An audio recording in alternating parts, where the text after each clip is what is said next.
Don't stop.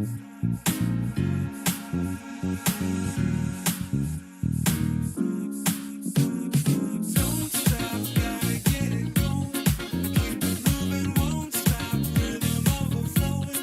Don't stop, gotta get it going. Keep it moving, won't stop. Rhythm overflowing. Don't stop, don't stop.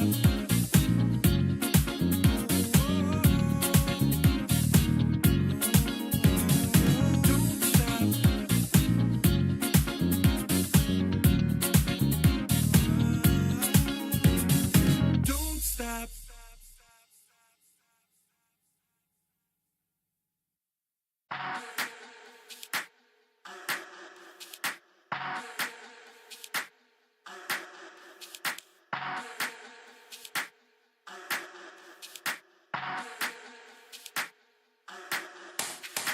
Let's get waved, let's get lit, let's get high, let's come have it. Let's get burst, let's get mash, let's buy a bottle and splash that cash.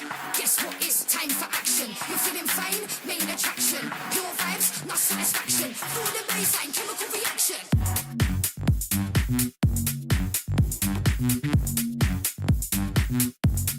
Chemical reaction.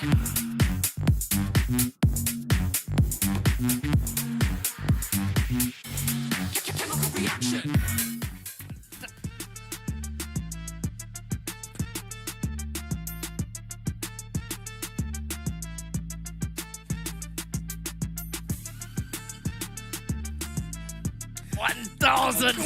One more.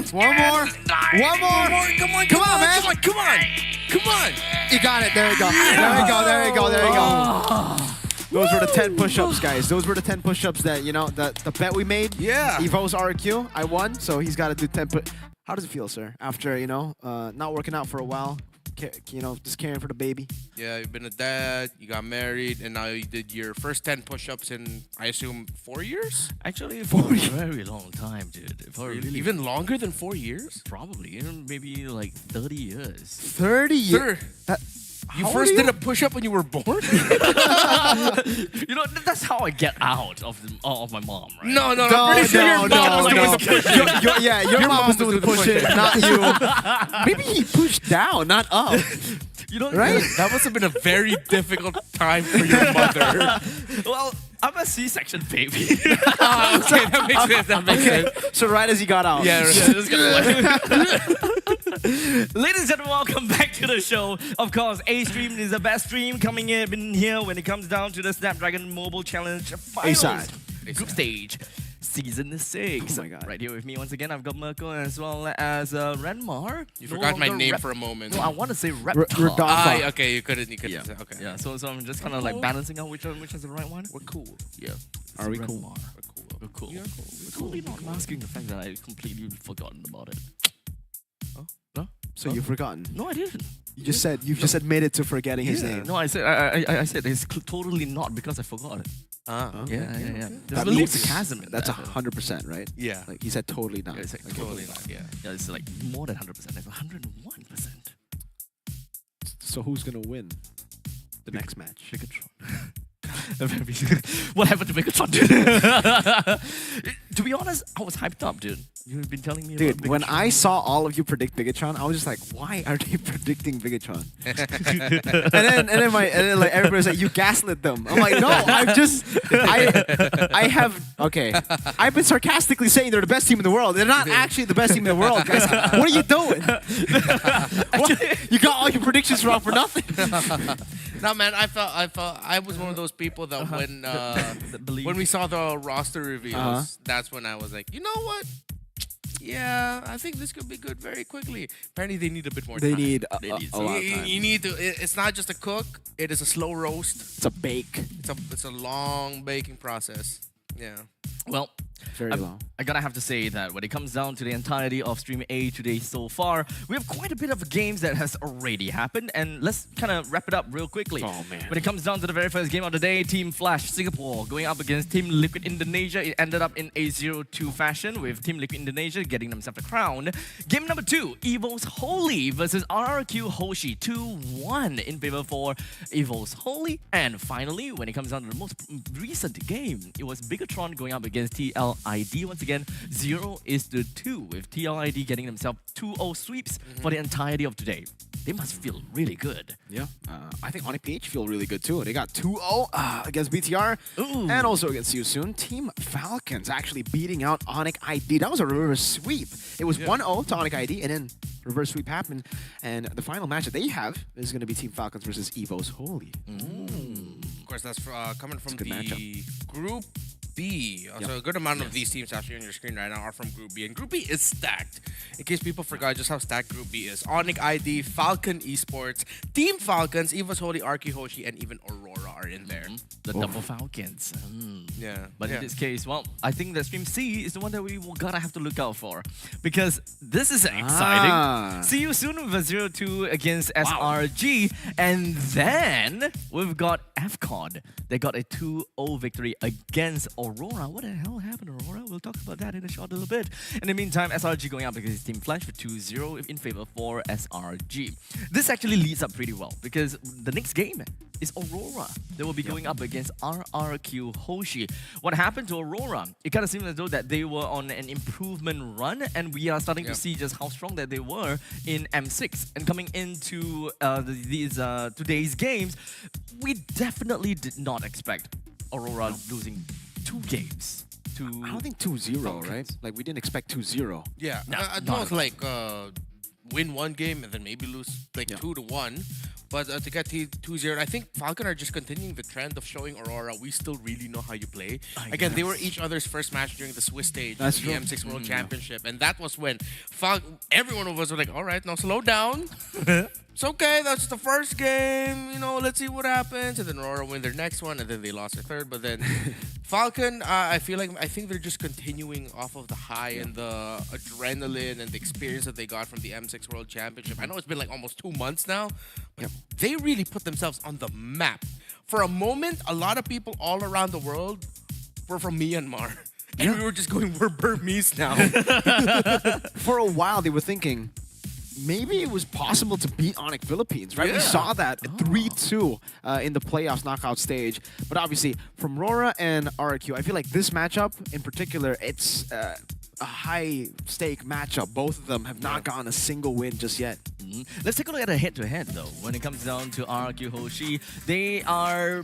Well, it's kind of bleeding red, mostly, when it comes down to the average player DPM, as well as the team average GPM. While in the meantime, Aurora is the one that has got a tad bit more team average kills. And of course, when it comes down to picks, so far, nothing too out of the ordinary thus far. We've got Granger as well as Tigro being most picked for RRQ Hoshi. But Aurora, though, they do have the Khalid that is part of their most picked heroes, which we haven't seen in Stream A at all today. Yeah, and if I'm not mistaken, we haven't seen a Khalid yet. Not yet. I have to revisit, but I remember seeing there was one hero that I think I saw before Khalid, a Belleric. Falcon Esports against Aurora played Belleric in game number 1, and that was in the EXP lane. EXP Belleric. Yeah, so we're actually starting to see some more teams adapt some of the ideas of EEC Ace Team Spirit. Okay. Belleric EXP, or maybe Belleric Rome might even show up later on. Akai EXP, Akai Rome has popped up as well, and those are very Team Spirit things. So what, the Belleric pick was because of some attack speed marksman or something, like Beatrix or something? One of their ideas, I think it's to counter the Bats Feast of the Sicilian, just to pump out a bit more damage. Okay. And they were up against a Fulvius and a Suyo that are susceptible once you have the Wrath of Dryad out. Usually, it's a way to counter the Joy, right? But in XP, I guess, I mean, like, I don't know. We've just been seeing a lot of these heroes, like the Akai, the Belleric, now even the Badang going to XP, going to Rome. But so far, the Badang has just not had a good time, even though it's been dominant in our ranked games.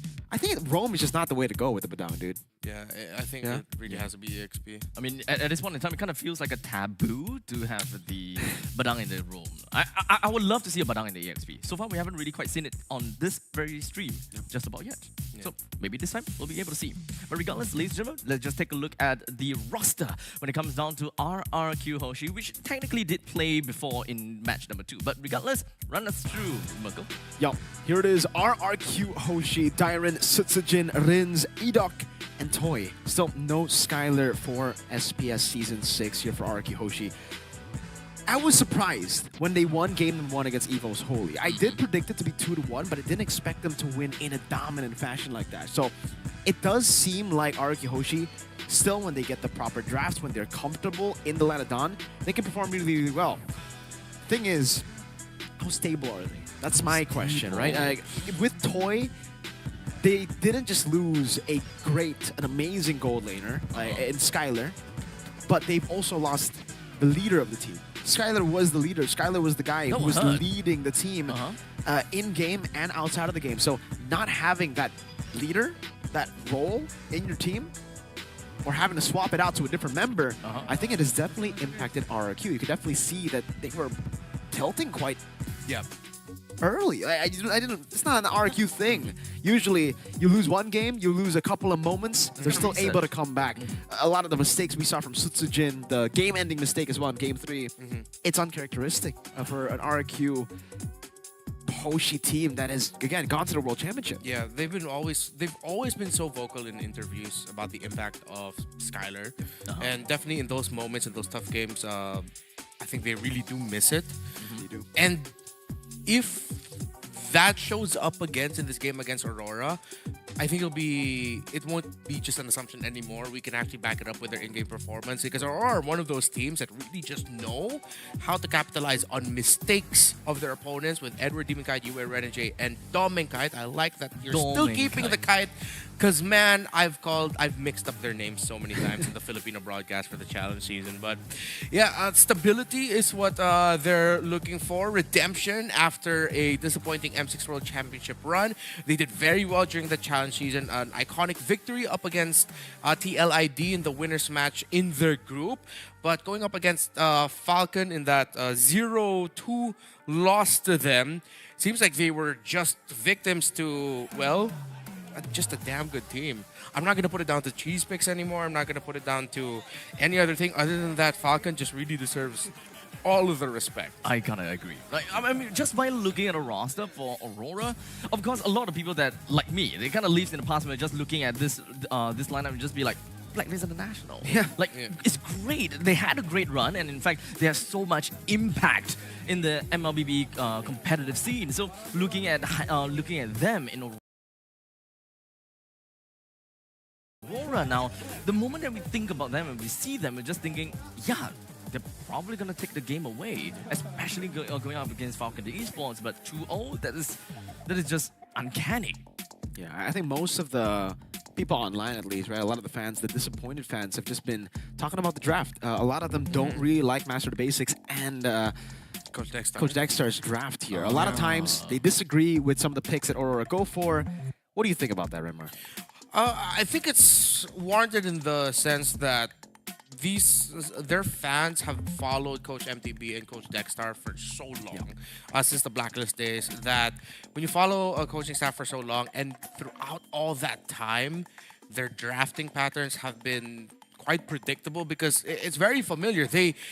What I like about them is, well, it's in Coach Master the Basics name, and also from the coaching style that he learned from Coach Bonchan of like, if you have a strategy and a specific set of heroes that work, why do you need to fix it? Even if it feels like sometimes you're running up against the wall, it's something that they know how to break down a wall with. But teams have been using that against them lately. We felt it in Season 14 of MPL, up until Aurora just played it a completely different level. But you definitely felt that in the M6 World Championship. If it ain't broke, why fix it? That's probably like the motto that we want to look out for.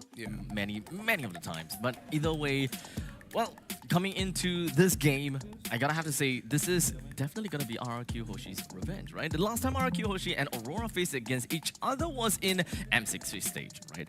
With Aurora winning 2-0. So, I definitely want to believe that RRQ Hoshi does have got a pretty good, they would have a pretty good run so far. I don't think it's the M6 Swiss stage. I believe it's the Open Finals, right? Was it the Open Finals? I think it was the Open Finals Open Swiss Finals? stage. Yeah. Yeah, it was the Open Finals Swiss stage where Aurora met RRQ. I don't think they met yeah, in in M6. SPS. Yeah, I just double checked the M6 earlier. Yeah, we'll double check that.